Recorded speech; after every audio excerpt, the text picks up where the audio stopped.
Hello. Hi. And welcome to Nightmare Nation. Nightmare Nation. Anna's really excited to be here. If you could. Hi. That's my whole plan. Oh, what? I had this planned out. Oh, okay. To start off very monotone and not excited. Okay, so I should be less excited. Yeah. Sorry. Hello. Hi. I'm Annie. I'm Anna. Welcome to Nightmare Nation, your favorite paranormal, scary, ghost time podcast. The best podcast you listen to every week on Tuesdays at 8 o'clock. Yes, PM. every week, Tuesdays, 8 p.m. 8 p.m. You guys got a fancy link this week. Yeah, on our Anna Facebook figured out how to page. do a cool episode link. It was awesome. I had no idea what I did. I just Anna thought I did it. And she's like, oh, you did it fancy. I'm like, I didn't do anything. I didn't touch a thing. But it was awesome. Yeah. So good job. Thank you. Yes. I'm proud of my abilities. Yeah, you did amazing. So before we start, I'm going to get real with you guys and give you a PSA. If you have a deep fryer, please clean it out. No. So I was supposed to come over here at like 6:37. Mm-hmm. This is going to make dinner. I got home at 5. What time is it now? It's 8:32. Yeah. So there's to be fair, you got here a little while ago. Yeah, we were playing with the cat. Your life basically became an episode of Gordon Ramsay's Kitchen Nightmares. Disaster. Kitchen Nightmares, Yep, yes. it was disgusting. So Yes. we have a deep fryer at home. Mm-hmm. Couldn't tell you the last time we cleaned it out. Was going to go change the oil in it because I knew we needed to change it. Dumped out the oil and it was black. And remind me, when was the last time you cleaned it? When I got it from my parents a couple of years ago. A couple years ago. But oil has been changed out, friends, okay? Mm-hmm. We changed out oil. Okay. I just didn't deep clean it like I did today. So that's ghosts often leave. What is it? Ectoplasm. Thank you. I'm like, well, Yeah. it's not plasma. Ectoplasmic goo behind. Yeah. Do you think you had a fried I had chicken ghost? Fried a chef, a fry chef, SpongeBob. Oh my God! SpongeBob's ghost lived in your deep fryer, and you just destroyed him. Yep, I did. He's dead now. Oh Sorry, my God. kids. But anyways. Sorry, kids, because that's our primary audience with this podcast. Dumped out the oil, and it was black, and then there was a layer of sludge on the bottom. It's probably a ghost. So that was an ectoplasmic phenomena in your kitchen. In my fryer. Real life ghost stories from your favorite podcast host. It was ectoplasm from a ghost, and that means we're cannibals. Because it would have come from someone. Yeah, but you didn't eat the ectoplasm. No, but we would fry things in it so it would heat up the ectoplasm. So it was like and then conduit. it would get on our food. Well, so then it's almost like your ectoplasmic fryer ghost was helping you eat delicious food. Yes. You weren't eating the ghost. The ghost was assisting you. It was helping me. Like the helpful ghost in my dad's house that would fold my grandma's nightgowns for him. Yeah. For her. Yeah. Yes. But he was making sure that our chicken was done. Delicious. So we didn't get food poisoning. Yay! Needless to say, our dinner turned out really awesome, so there's delicious. That.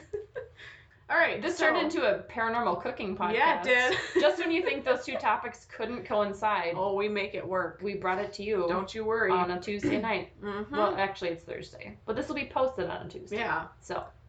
All right, friends, back to our actual podcast. Back on track. Back on track. Da-na-na-na.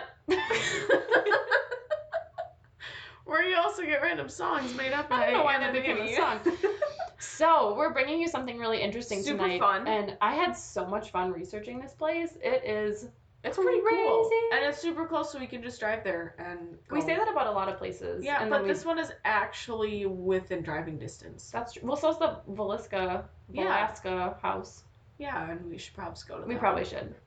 Yeah. So this place isn't that far away. So we're talking tonight about the Bachelor's Grove Cemetery in Cook County, Illinois. So this place is fascinating. There's all sorts of crazy shit that went down there. And I got a lot of my information. I'm going to be covering the history tonight. And I got a lot of my information from ChicagoHauntings.com, Wikipedia, Atlas Obscura, one of my personal favorites, and then thelineup.com. Ooh, you're fancy. Did we introduce ourselves? I don't know. I'm Annie. I'm Anna. Hey. I think we did. Okay, cool. Maybe. You get it again just in case you forgot. Don't forget. You should probably know us by now. Keep track, God damn it. Episode 11, you should know our voices. We sound completely different. Shame on you. Sound like a fucking Minnesotan. We both do those, so it's fine. No. So, Bachelor's Grove Cemetery. Bachelor's Grove. Yes, the cemetery itself is 18 miles southwest of Chicago, and it's just northwest of the cities of Midlothian and Oak Forest, also in Illinois. And Oak Forest just sounds like really pleasant place to live. Let's go build a cabin in Oak Forest and just be haunted by the cemetery. Yeah, let's do it. I'm picturing a shit ton of squirrels, just because acorns from oak trees. Oh, okay. That's why we have no squirrels in our neighborhood. There's no oak trees. Oh, that's weird. Legit. I have seen like maybe 2 squirrels in the 3 years we've lived here. Squirrels. Yeah, squirrel. Squirrel. It's a baby squirrel. Baby squirrel. We should probably post that video. God, that's so funny. Because nothing to do with paranormal podcasts, but it's hilarious. Only referenced it 5 million times in this podcast. It's fine. So Oak Forest. So the cemetery itself was established sometime around the mid-1830s, so there's a couple of conflicting reports that state when it was actually first used and when it was built, but the history records generally agree that it was established in Illinois as part of a small settlement that was established by 4 English single men. Oh. Hence the name. Bunch of English bachelors. Yep. So one of these 4 men... Why not start a cemetery? Yeah. Bury dead people. Right. It's really going to bring in them ladies. Maybe that's why they're bachelors, is all their girlfriends died. Maybe they all got... And then they're going to bury them in their cemetery. Right. Exactly. Bringing them over from England to bury them in America. Maybe they all got menopause and got put in the insane asylum for being broken. And then they... died from malnutrition and got buried in the cemetery. Yeah. Oh, yes. You were talking about the girlfriends. Yes. Oh, I thought you were talking about their guys. The girlfriends. Okay. That makes more sense now. Got it. Yes. So 4 English bachelor men. So one of them was Stephen Rexford, who, according to Wikipedia, is arguably the most well-known of the first wave of English settlers. And these people came and settled the land in the area sometime around 1833. So, again, I saw a couple of conflicting records of exactly when the establishment was settled, but they generally agree that Stephen Rexford was one of the main 4. And the settlement itself actually... It's like the 4 horsemen! Of the apocalypse? Yeah! Maybe, which one is he? Death, probably? Yeah. That's why they have a cemetery. Yep. He just brought pestilence and death to everyone around. The 4 horsemen are actually the 4 bachelor Englishmen. Yes. Who quickly abandoned their settlement. Oh, perfect. So it became defunct. Defunct. Ooh, I like that word. I'm going to use that It's almost like funky, but... Not. Because it got abandoned. Because it's defunct. It's defunct. Now, bitches. Yeah, it's defunct, and the men who founded it quickly moved and relocated to New England. So they fancy. They had to move from England to... Well, this makes no sense to me. England. Because I feel like a lot of times when... I know anything about the 1800s, but I feel like people would land on the East Coast and, move out west. And they couldn't handle the west. And they, moved out west, which was, Chicago at the time, and then they moved back to New England. So I don't know if their settlement just didn't flourish or if they liked clam chowder or what, but they wanted to go back to New England, I guess. They couldn't handle not being by the ocean. Yeah, or maybe they never attracted any women, so they just got really lonely. Well, they were bachelors, so... Right, that's probably why they called it that, because they never could attract any ladies. Nope. So there were probably no ladies living in Chicago. Probably not. Chicago, I think, was a pretty small city at the time. Small, relatively speaking. Right. So according to historians, the settlement and cemetery have been known actually by a variety of different names. So none of the records can actually agree on what it was called. So some of the names... Should get it straight. What? They should get it straight. No. They should. But wait till you hear the number of different names it has. Here we go. So it's been known as Burzell's Grove. Burzell's Grove. Petzel's Grove. Almost like... Pretzels? No. Oh. It's like pretzels, but it has no R. Petzel's Grove. Petzels. It makes me think of pets. Yep. It's a pet cemetery? Oh, shit. Oh, here we go. Oh, no. Time to go watch it. It was also known as Old Smiths and Old Schmidts, Old Bachelors and English Bachelors, Bachelders, Bachelors with a T, Bachelors with a TCH and 2 L's. We have to get fucking fancy now, or bitches. Bacheldes. Bacheldes. Oh, sorry, Bacheldes Grove. That sounds stupid. Crestwood Grove. Oh, I thought you said Crestwood. Yes, Crestwood Grove. Crest? Crest. Like the toothpaste. No, I thought you said crust. No, Crestwood Grove. It's really crusty and dry there, and all the trees just are flaky. Dead bodies crusty. Are crusty. And Everdence and Everden. So the name Everden apparently comes from Carintha Everden, who was the original holder of the property title and bought the land at the first Illinois public land sale in 1835. But I also saw a couple of different articles that said that the land was originally owned by someone named Samuel Everdon, not Everden. And Den. So there's like 6 different conflicting reports of who originally owned the land and who it was originally named after. So who the hell knows? Huh. It's a mystery. What's really interesting about this is there's apparently have been a number of other settlements in the U.S. during the 19th century that were also settled by single men and referred to as Bachelor's Grove. No. There's a bunch of them. So I think there was one in like North Dakota, and there was a couple of other records of other settlements known as Bachelor's Grove, because a lot of like men who were looking for work or looking to explore the frontier would come out and create these settlements, and they wouldn't bring anyone with them. Mm-hmm. So some records have suggested that the name Bachelor didn't actually come from the fact that these men were single at all, and that there may have actually been someone with the last name Bachelor. So this is the TCH and 2 L's spelling. We're fancy. Yeah, because according to a U.S. Agricultural Survey, which apparently they did in like 1840, which blows my mind. That's odd. They said there was a grove of peach trees planted at Bachelor's Grove, spelled that same way, which the spelling implies that it might not mean the actual word bachelor, but it might be more of a last name. So, Again, no one really knows exactly where it came from, but there's a lot of theories. So, the cemetery saw its first known burials. Burials. So the cemetery saw its first known burials around 1836, and the cemetery is pretty small. It has 82 lots with about 200 graves. So some of those are still empty to this day because they were never purchased or used. Mm-hmm. The ones that were filled are generally occupied by other settlers who came out into the frontier and died, or Russian rail workers. Them Russians. Coming for ya. Apparently common labor for the giant rail industry. Obviously. Some say that the burials actually go back a bit further to 1834, so 2 years prior than the other records say, when some German immigrant workers who were working on the Illinois and Michigan Canal were reported to have been buried there. So they were killed working on these projects and then got buried there, because I'm assuming because it was convenient. My favorite part of this whole thing is the site was supposedly a frequent dumping ground for victims of Chicago's organized crime families in the 1920s and 30s. Jeez. So not a lot of this has been substantiated. It's a lot of like urban myth and legends and stuff, but I freaking love it so much. I really hope it's true. So the rumors say it became a favored place to take out hitmen, snitches, and anyone who owed the crime lords money by fitting them with pairs of concrete shoes. Oh my gosh. So I looked this up because I'm like, I feel like I know what that means, but I'm not totally sure. Yeah. So concrete shoes, also known as cement shoes or a Chicago overcoat, which makes sense because this place is really close to Chicago. So the Chicago crime lords used to, and this was a method of murder that was used a couple different ways. It generally involves weighing down the victim, either dead or alive, with concrete, and throwing them into the water and letting them drown, or hiding the body so it wouldn't be found.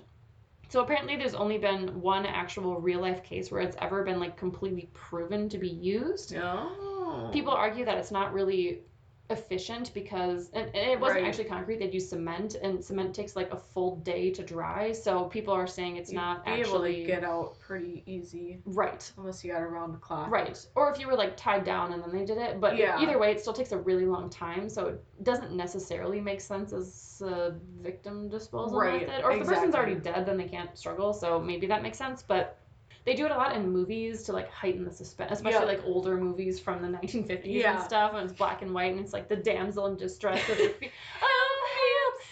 Yeah, so it's very dramatic. So I thought that was pretty cool because there was a lagoon at the back of the cemetery that was pretty isolated, and they say that that's what attracted the mafia to use that spot as a place to dump these bodies and fit them with concrete shoes. Perfect. Because there was water and it was pretty isolated and the cemetery wasn't being really used.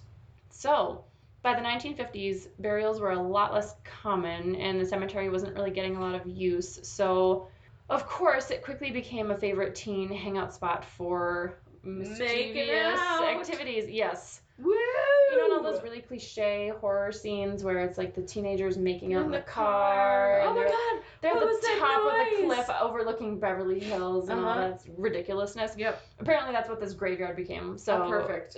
Teens would come here and like party and drink and make out, and this is kind of when reports of paranormal things started popping up. So you can kind of chalk it up to a bunch of teenagers being drunk or high and stupid and just seeing shit and being like, oh, I saw a ghost, oh my god. But after this, it started getting really crazy. So by 1989, when the last official burial took place, there had been a massive spike in vandalism. So people started destroying and stealing headstones. They were even like digging up coffins, and some of the corpses were desecrated. So that's so people, gross. Why would you think that that's okay? Of all the things to do with your spare time, you're chilling with your friends. It's a Saturday night. You're bored. Let's go dig up a dead body and see what fuck it up. Like. Yeah. That's no. What a stupid idea. Ew. And it's so disrespectful. It is. It's disgusting. So this was happening a lot. It got really messed up. So the whole cemetery was in complete disrepair and just totally vandalized, and people were grave robbing. It was a mess. And it gets even more fucked up from there, believe it or not. Perfect. So things escalated to the point where patrolling forest rangers would even find the remains of animals that were very clearly had been used in like rituals and had been mutilated. Mm-hmm. And there had been other evidence of, quote, occult activities. So some people had even reported seeing full-on satanic rituals being carried out in the cemetery. Yep. Which, can you imagine? I don't know if these were people like partaking in the rituals and then going back after the fact and being like, I should probably report this to the police. Or if someone just happened to stumble upon it. Can you imagine walking into... I remember reading an article where someone literally witnessed the ritual. Right. And them killing an animal. But can you imagine just... I mean, whoever decides to take an evening stroll in a cemetery just for fun is... Right. That's on you. But can you imagine walking into a cemetery and seeing people in like hooded robes slaughtering an animal? I would run out of there so quick. Candles on the ground, like pentagram shit and animal blood. I hate cemeteries to begin with. I hate being in them at night because you don't know who's out there hiding behind a tombstone or what crazy shit is gonna go down. Like, no, I'm not gonna be in a fucking cemetery at 12 o'clock at night in the middle of nowhere in a freaking forest. Have you seen the movie A Dark Song? No. It was on Netflix. It's really good. You should watch it. It's about these people that essentially do a satanic ritual in this house to try to summon the spirit of this woman's like dead son. But the whole movie, so she's working with this person and he tells her like, we can't leave the house once we start this, and they draw like a perimeter around the house with salt and everything, and he's telling her that they can't leave the house until the ritual's completed. He's very adamant. He's done this before. There's a very specific set of like steps they have to follow. They're very specific and they're super weird, and the whole time you're watching the movie you're never quite sure if he's the villain or if he's telling the truth and all this shit is real. And it's this fascinating dive into like satanic rituals. That's cool. And it keeps you guessing the whole time. I don't want to spoil it, but it's super good. You should watch it. I really liked it. It's on Netflix. Perfect. At least it was like 2 years ago. Oh, okay. Well, perhaps not. Maybe. We'll see. It was really good. All right. So yeah, crazy stuff happening in the cemetery. So it's not really a surprise then that the cemetery ends up frequently on lists of like top haunted cemeteries in the country. Exactly. It's fascinating. So bad things were happening. Cemetery is completely destroyed. Satan rituals happening all left and right. Everywhere you look, there's dead animals and mutilated corpses. So in 2014, so like a full 30-ish years later, the Forest Preserve decided they were going to clean up the site, and they installed some new portions of fencing and fixed some of the broken sections, and it's now regularly maintained. They have people come that pull weeds and mow and everything, and it's actually monitored now. So that's nice. I can't really find that much about it for present day, but I'm assuming it's probably a lot more well kept and less vandalized than it was back in the 50s, I'm sure, 60s, and 70s and 80s. Yeah, silly people. Yeah, messed up history though. Gosh. It's interesting. Yeah. So brings us to our hauntings. Tell me all about it. Yeah, so I first went on Wikipedia to look for my sources, and of course it only gave me like specific, you see this and then this and then this and this. I'm like, can I have more of a story? Get the detail. Wikipedia is not going to tell you a story. It's going to give you the down and dirty. So I finally was able to find some awesome stories from ghostresearch.org. Yes. I believe that they're their own paranormal research society, and they go to these different places and do their own research and investigations and stuff. So they pretty much gave me all of the fun stories to talk about, but just kind of a general overview of kind of the most common phenomena that happens. So a lot of people have noticed floating orbs over tombstones. They have had near collisions with phantom vehicles. Oh, shit. Yeah, I'll go in more detail about that because there's a story. Phantom vehicle. That's I know. At first I read that, I was really like, intense. what is this? Oh, man. I've never heard of this. There were a couple of them where I was like mobsters? I mean, it could be. All the mobsters bringing in the dead bodies. Oh, and like the classy old. Yeah. I'm picturing like the black cars with like the old. I can see it in my head. I can't describe it. Got it. You know what I'm talking about. I gotcha. Those classic mob cars. You know what I mean. There was a phantom farmhouse. This one, it's very difficult for me to actually believe. Like vehicles I can, because you hear stories of them all the time, of people driving down a road and then they see a vehicle and they look behind them and there's nothing there. Really? I've not heard that much about it. Really? Yeah. Oh, it's been like I've known like a lot about it just from like different paranormal TV shows that I've watched. Okay. Where so I'll just go into it now. Yeah, tell me about it. I'm listening. Yeah, I know. So phantom vehicles is literally what it sounds like. So people will be driving down the road by the cemetery and they'll see a vehicle like on the side of the road down by a river. And some people thought that it's the police just hanging out, waiting, watching. Speed trap. Yeah, speed trap, whatever. And then they drive by it and they look in their rearview mirror and there's nothing there. And with some other like episodes and things that I've seen on different paranormal TV shows where people have like essentially driven by a car, or maybe I'm thinking it's more of like an apparition running out in front of their car on a road. Yeah, that happens all the time. That is like the number one, you're watching a horror movie when someone's driving down a forest road at night and they're distractedly talking to their girlfriend. You absolutely know something's freaking person's going to be Standing in the road. It's either going to be a wolf or like an apparition of a figure. Exactly. If it's not one of the two, you're not watching a horror movie. Yep. Yeah, so that's pretty much what it was. Some people claimed that they almost got into a ghostly vehicle crash. What? With these non-existent vehicles. Those ghosts better have car insurance, damn it. Right? Who's paying for my vehicle damage? I'm not doing that today. Yeah, so then onto the farmhouse, it's similar with the cars, except for people have literally seen in front of them a full, essentially like an apparition of a farmhouse, complete with the front door, porch, a swing on the front porch, and as they start walking towards it, it gets smaller and smaller, and then it just vanishes. Yeah, like over the cemetery.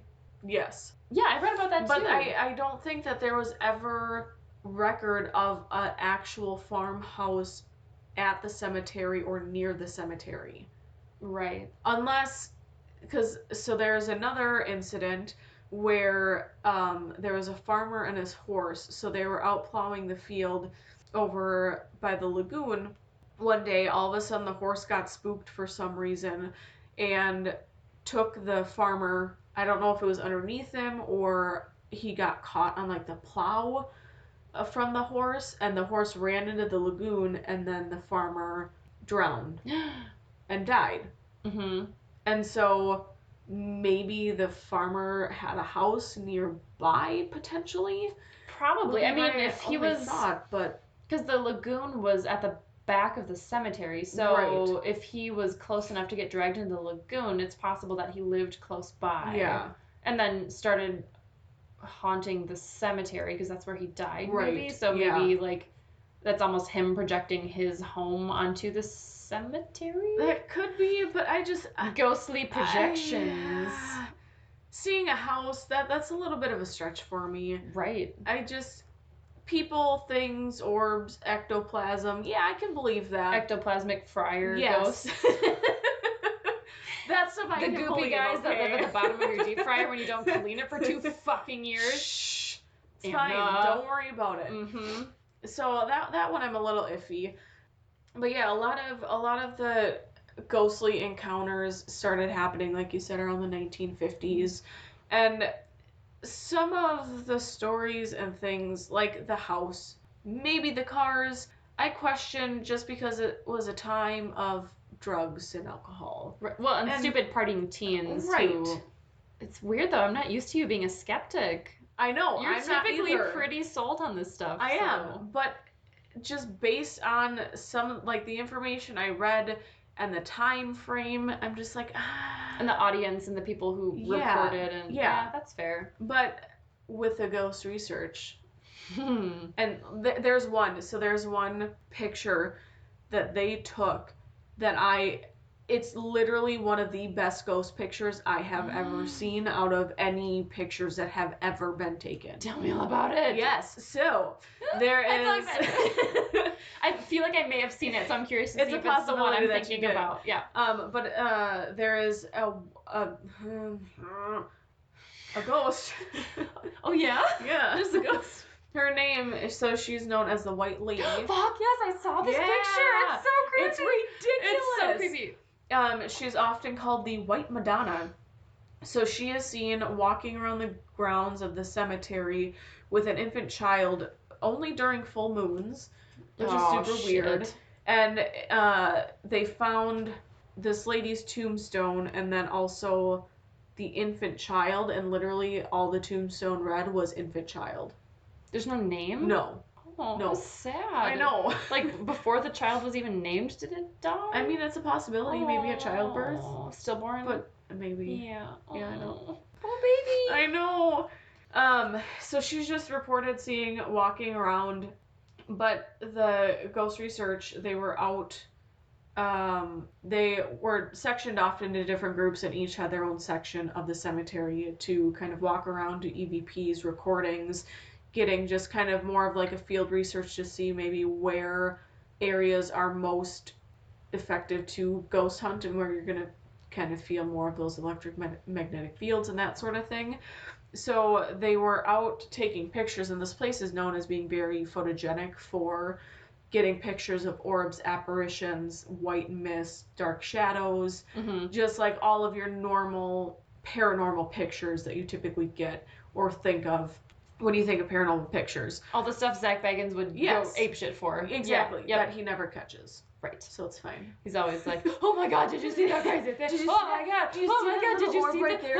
Oh, fucking fluffy dust speck. Calm down. Except for the orb with the green light at Trans-Allegheny, which apparently green is a vengeful, angry spirit. Obviously, and yellow is a super happy spirit, and red, you just got the devil.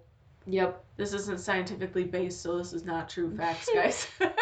When you said red, the first thing that popped into my head was like, it's a really spicy ghost. Like the spiciest really, ghost. It's got a lot of flair. It's got a really spicy personality. I don't know why that was literally the first thing that popped into my head. That's really weird. I don't know. Okay, so the picture. So the picture is this lady sitting on a tombstone, and literally, it looks like a person. On a tombstone. Sitting on a tombstone. Not like a bench. No, she's sitting like with her knees up and just hanging out. And she has kind of like almost looked like 20s hairstyle where they had like the flat side, but then it would almost like divot in. Yeah, the little waves like a on little the side wavy of it. kind of thing. Mm-hmm. Kind of looked like her hair was in that style, and she was just sitting there. That.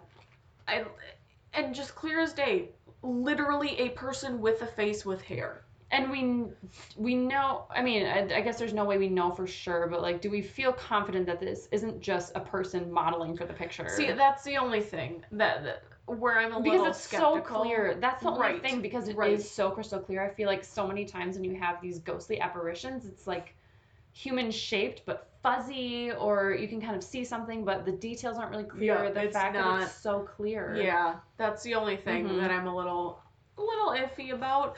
But who knows? Well, I'll get a picture and I'll post it, and then you guys can let us know. It's more fun to think that she's legit. Yeah. This ghostly lady. Exactly. So kind of going back on photos, in 1975, a man paid a visit to the cemetery, and he had his fancy little camera with him with his film and everything. None of the digital cameras like we have. some of you youngins who don't know what an actual film camera is. It was a simpler time. Yeah, where you actually had to put film into a camera and they had to sit there and spin and spin and spin and spin. And then you... We used to do that at birthday parties. You'd have little disposable cameras at birthday parties. It's the best. To take pictures. Yeah. And then you go get them developed at CVS and Walgreens. Oh, man. The good old days. The good old days. So all you youngins, little babies out there listening. You post-2000 born kiddos. Yeah. Not that we're that old, but... We're not. No. It's fine. But when he was in there, he was walking around... And all of a sudden, it just started taking pictures by itself. Like the shuddering and everything. He heard the noise, and he's like, oh my god, like, what's going on? I don't think he actually captured anything, because he was freaking out, because it was a new camera, so he's like, well, what the hell is going on? So he took it in to get checked, and the person who looked at the camera said that everything was fine. It was, like, new. The film was fine. Nothing had been changed. Nothing altered. Like, it's like it was never even used. Sweet. Someone's just coming up and clicking your button. The white lady. Taking pictures. She wanted to take a selfie with him. Exactly. So, kind of going back to the farmer and the horse, there also are stories of seeing a two-headed monster in the lagoon. The Loch Ness Monster. I know. She has a younger sibling that lives in Chicago and has two heads instead of one. In a lagoon by a cemetery. Yes. Yeah. So it's thought to be that it might be the head of the farmer and the horse. Maybe trying to, like, get out of the lagoon. Like, fused together? Yeah. Or right next to each other. Oh, no, I'm picturing them glued together. Oh. Demon man, horse head, monster. Demon man, horse, centaur. Yeah. Well, that would be a person head, not a horse head. But, yeah. Yes. Yeah. If a centaur had, like, a major birth deformity. Yes. Okay. The horse head just coming out of the side of him. Just sprouting off the shoulder. Some other phenomenon that happens with electronic devices, so a lot of the time they react strangely. So in paranormal investigations, you know when there is a spirit around, they will drain all of the batteries because they are trying to look for a source to gain their energy. So they'll look towards whatever. Why that happens? I never thought of that. Yep. So that's why they'll go to, like, cameras or EVP recorders or whatever it is that you have that has power, and they'll essentially extract that to try and get that power for themselves. So people would experience battery drains when their cameras or phones were on full power.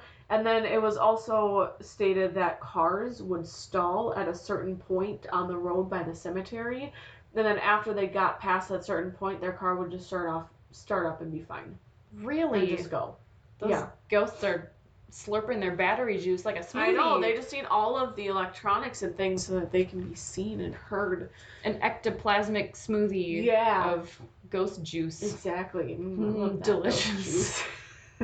So good. Didn't you know all of your electronic devices have ghost juice in them? Yeah, it is. Yeah. That's what it is. That's fascinating. I never thought about that being the reason. I always just thought that, like, ghosts maybe created these, like, weird fields that, like, drain, like magnetic fields or something that ended up draining your devices. I never thought that they might be trying to, like, get energy.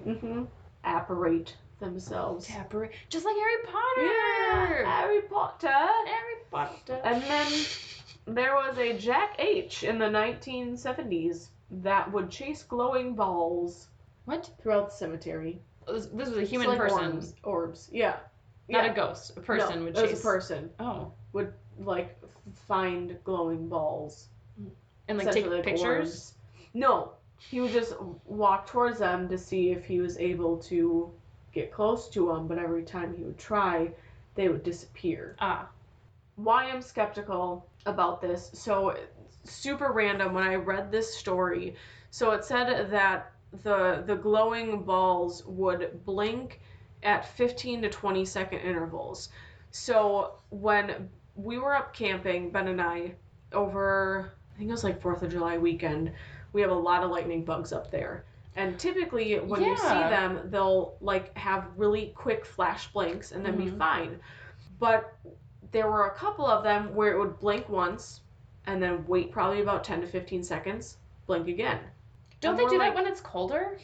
No, there are certain lightning bugs, and I can't remember if it was like a DNA thing or whatever, but there are certain species of lightning bugs that will blink slower and ones that'll blink faster. And so my only thought is maybe he was actually seeing a lightning bug in the distance that was a green light that would stay on for the 5 seconds and then disappear. Right. And then be in a different spot and go again. Well, that makes sense, too, because it's like a rural cemetery, kind of out in a field, and I've seen that same thing where there's lightning bugs that kind of blink, and then they go dark for a little while, and then they come back. I guess it depends on how big he said the balls of light were, but I could totally see that being a perfectly plausible explanation. I love a good debunking. Oh, yeah. It's amazing. That's what I'm here for. Good job. Thank you. Look at you and your lightning bug story. I know. I'm pretty cool, great. So I know all about lightning bugs. If you guys want to know more, hit us up. We'll chat all about it. Chat about lightning bugs.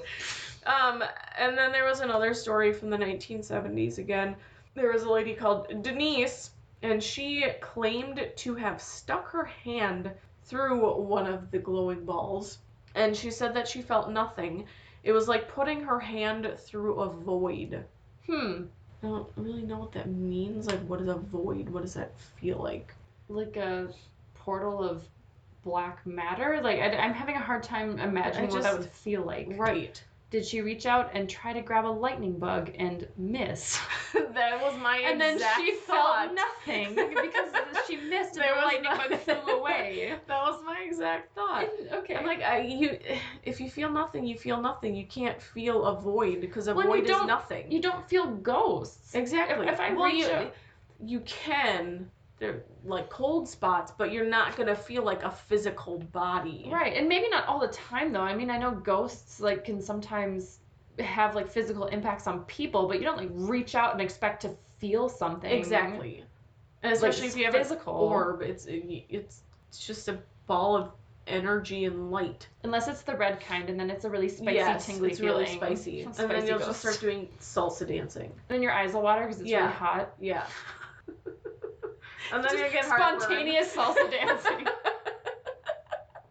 This just makes me want to move. Oh god. Holy shit. So those are kind of the main hauntings. That's a lot. Oh. And people also reported seeing bonus content. Religious monks. Like ghost monks or real monks? Ghost monks. Oh, like hooded figures, I'm assuming. Yes. Okay. Maybe they were the satanic people. Maybe. And they're dark. Satan monks. Yeah. So. Okay. And then also in the 90s, a black dog would appear, and as you approach the dog, it would disappear. Ghost dogs.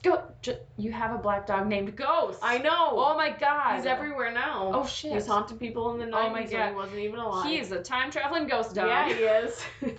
Sweet. That's awesome. That's so great. Your dog is so cool. I know. He's pretty cute. That's awesome. So cool. There's so many with this place. I know. love it. It was awesome. Yeah. So I like the haunting stories with Loch Ness monster guy. Yeah. The ghost horse. Crazy. Two-headed scary man. Okay. So I have this really interesting paranormal story posted by Reddit user Jackie Zestar. Jackie Zestar. Jackie Zestar. No, Jackie is a star. Oh my god. That makes so much more sense. I was reading that. I'm like, what the hell? Jackie is a star. Oh, there we go. I'm so good at reading. So I thought this was an interesting story because it's about a visit with a ghostly mob boss. Mob bosses are coming to get you. Right, and given the ties that the Bachelor's Grove Cemetery had to the mafia in Chicago and the paranormal ghost mob car. I also heard that it was a dumping ground for Al Capone. I feel like I read that somewhere. Who was also locked up in Eastern State. Yeah, he was. It all comes full circle. Bitches. was like, oh gosh. Oh my god, I love it. Love these moments. So this is a fun story, and I think you guys will like it. I've so heard this. This person, what did you say? You've heard? I haven't heard it. Oh, I thought you said I've heard this. I'm like, bullshit. I just read it today. This was posted 20 hours ago. I don't believe you. I was awake 20 hours ago reading this. Okay. A Visit with a Mob Boss by Jackie is a Star. Jackie's a star. I've had many different paranormal encounters, but this one has been seared into my memory due to the extraordinary nature of this encounter. It makes me think of a steak. Seared? Yes. It had a nice even sear, a good salted crust on the outside. It was perfectly seasoned paranormal story. Sounds delicious. Yes, extraordinary. Yes. So, back to our story. 8 years ago, me and some friends decided to go to Las Vegas for a weekend getaway filled with pool parties, gambling, and booze. Sounds like a freaking blast. Let's go. I've never been to Vegas. Me either. Let's do it. Okay. We chose to stay at the Flamingo Hotel, one of the oldest resorts on the Las Vegas Strip. It's Friday when we arrive, and we instantly get ready for nighttime activities. We go out, grab some drinks, and return back to the hotel for some gambling. While there, we run into another group of friends and start having a blast. Like I said, it sounds like a blast. Such blast. Such blast. We are at tables, placing big bets, smoking cigarettes, living our best life. Don't smoke cigarettes. Are bad do it. for I was you. just going to say, everything about that sounds fun except for smoking. Don't do it. Oh, jinx. God, it's like we're the same person. It is. After a couple of hours, we decide to go eat at a restaurant in the hotel. While there, I had to make my way to the nearest ladies' room. Should have peed. Yep, as always. Why don't you go with a friend? That's right? like a universal law of being a woman. The server gave me some funky directions. What? Funky directions to a bathroom towards the back of the hotel. I didn't think much of it and went to go find it. I arrive at a tiny restroom towards the back corner of the hotel. For a Friday, it's empty. This was strange as I expected to see a line of women and the obligatory drunk person heaving their insides into the toilet. Oh, God. That's nostalgia. College, man. Again, I brushed it off, did my business, and went to wash my hands. After I left the sink, I stood in front of a large vanity mirror to fix my lipstick. As I was pulling my lipstick out of my purse, I smelled cigar smoke. Oh, gosh. I lifted my head and looked into the mirror.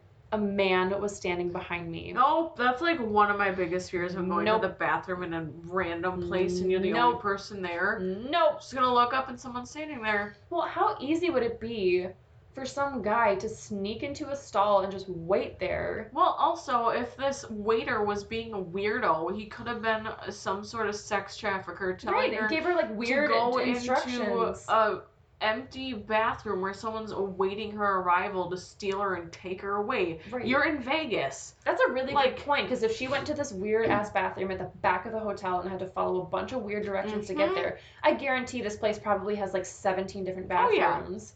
I wouldn't have fucking gone there. I would have held it and gone with someone else. So that's a really good point. This could have ended very poorly for this person. Thankfully, it was just paranormal. Just with paranormal. a mob boss, apparently. So, the man standing behind her was not a rapist, but was a man wearing a black fedora hat, a black suit reminiscent of the 1940s. Goes back to that crime era. With a cigar in his mouth. I was paralyzed and turned around slowly to face what I thought to be some sort of assailant. See, she knew. She's like, this is a bad choice. Once I turned around, he completely vanished. The smell of the cigar completely dissipated. Even at that moment, I thought I had imagined it all. I ran back to my group, who asked me why I had taken so long and if I had gone back to California to use the bathroom. I started telling them the story of what I saw, and they brushed it off, teasing me. The server had overheard me and explained to me that I may have seen Bugsy Siegel. Bugsy Siegel! Bugsy, what a really non-intimidating name. Right? Hey, hi, I'm Bugsy. I'm gonna kill you. Bugsy Siegel. Bugsy coming Siegel. for you. So, Bugsy Siegel, a mob boss who used to run the hotel. He further stated that people had seen things from time to time. I politely smiled and went back to try to eat my food. I still could not get that image out of my mind. I decided to go back to my hotel room, alone. You stupid ass. Stupid. Everyone had decided to go out and pull an all-nighter while I thought I would be more comfortable and safer in my hotel room. I changed from the night and sat on a chair facing the Las Vegas Strip. I poured myself some champagne and watched people as they walked along the strip. As I'm staring outside the window, I smell a distinct odor. Guess what it was? Cigar smoke. Ding, ding, ding. Hey. I turned my body to see a figure standing in the shadows of the doorway. It was him. Black fedora hat, black suit, cigar in hand. I saw him clearly, a solid-looking being. He was not transparent. There was no light illuminating from his face or body. So he wasn't a floating orb, in other words. Oh, perfect. He looked as real as you and me. I was frozen. I could hear my heart start to palpitate. He took the cigar from his mouth and hung his hand with the cigar at his side. With his other hand, he put his thumb up against his chest. He stood in this stance for not more than a few seconds. He raised his cigar back to his mouth and instantly vanished. Once he was gone, I turned on every light in the room. Good call. It was as if there was never a presence to begin with. I told my friends, who thought I was crazy. I know what I saw, and it was real. I don't know why he followed me that night, but having been back to Vegas multiple times after the event, I've never had another encounter like that. I wonder now if it really was Bugsy Siegel himself. If so, I encountered the ghost of one of the biggest mob bosses in history. Ooh. Crazy. Yeah, so Bugsy Siegel is an actual American mob boss. Crazy. So he was known as one of the most infamous and feared gangsters of his day. Described as a handsome and charismatic, he became one of the first front-page celebrity gangsters. He was also a driving force behind the development of the Las Vegas Strip. So it totally, I mean, yeah, they said he owned that hotel, so that makes complete sense. Yeah, and there are pictures on the Google of him smoking cigars. He's a very handsome man. He's very dashing. Look at him. He looks charming. He looks like he'd be like a banker or something. Right?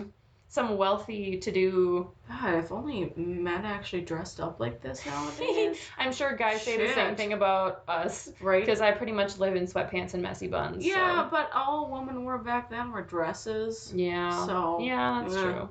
That's fascinating. I really hope it was him. That'd be really cool. An awesome story. That's pretty cool. Especially to see something that legitimately looks like a physical person. It doesn't look like some ghostly, shadowy figure, which could easily be just... You saw a shadow out of the corner of your eye and your mind plays tricks on you. Like, if you see a clearly defined physical-looking figure, that's very specific. Absolutely. So. That'd be sweet. That's awesome. Love to Great story. Experience something like that. Good job, Jackie as a star. Thanks, Jackie Zestar. Thank you, Jackie Zestar. Seeing the mob boss in Vegas. Yeah, that's pretty cool. So when we go on our trip to California, we can just drive to California and then go to Vegas. Yeah, we'll make a stop in Vegas on the way back. Yep, perfect. Road trip. There we go. We'll have to see if we can find any other, haunted places in that area, the southwestern U.S. So, all right, friends. So, friends, send in your stories. I want your stories. We want them. We want them so bad. You're going to get stories from my super awesome ghost stories book that I have sitting in my nightstand at home. I don't think you want that. I don't think so either, because I've never read it, so I don't know what kind of stories are in there. Or Anna will choke to death like she almost just did. So slightly dying. If you want Anna to live, please send your stories to nightmarenation19@gmail.com. Yeah. Hit us up on Facebook, leave a review, drop a comment. We want to hear from you guys. Let us know what you think. The Instagram. Rate, review, subscribe, all that good stuff. Sorry you've been dealing with my sickness for the past 10 episodes. She's perpetually sick. I am, and it's really awful. She may be dying of throat cancer. It could be. Yeah. Throat cancer, lung cancer, brain cancer. All of the above. Rectal cancer, eye socket cancer. Eye socket Who knows? cancer is the worst kind. It's when both of your eyes fall out. Yes. But they don't become detached. They just hang there. They're just hanging out, flopping on your face, looking at the ground. Looking at the ground. Gross. All right, so that would be a great episode in and of itself, talking about what it's like to live with your eyes hanging out of your eye sockets. But let's do it. That's for a different day. We want any creepy stories. Don't have to be paranormal. No. Anything mysterious or unexplainable. We want to hear about it. Maybe you're a mobster and you need to tell us things. Or if you've seen the ghost of a mobster, that's cool too. So that's super cool. Let us know, and we want to hear from you guys. So make sure you let us know how we're doing. Tell us what you want to hear about. We're open to suggestions for topics too. So yeah, we are. Let us know. What's our advice to you? What are we gonna say? No Ouija boards. Don't do it.